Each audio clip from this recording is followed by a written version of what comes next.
नमस्कार ओडिशावासी मु चिकू स्वागत करछि आपनकु जय गोपाल ओडिशा न्यूज को। दर्शक बंधु मु आज पहुंची सारी सखाळु सखाळु नेमाल रे। यह होछि मालिका वर्णित पीठ, यह होछि महापुरुष अच्युतानंदंकर पीठ।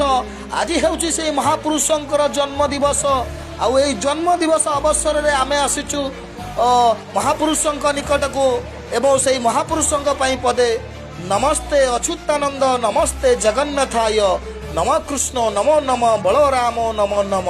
दर्शक बंधु देखि पारुथिबे किभଳି भाବରେ ଲୋକଙ୍କର ସମାଗମ ରହିଛି। ଚାଲନ୍ତୁ ଲୋକଙ୍କର ପ୍ରତିକ୍ରିୟା ନେବା। ଜଣେ ମଉସା ଆସୁଛନ୍ତି, ତାଙ୍କର ପ୍ରତିକ୍ରିୟା ନେବା।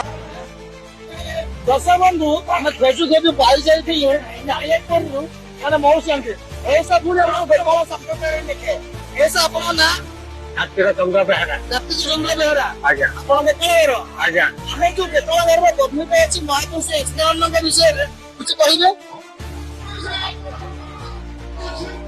साहित्य के हम पारिए ठिका चले बहुत ताकरी बही पत्र अछि महापुरुष कर बगुजारी नवगुजारी भरणा पंजरा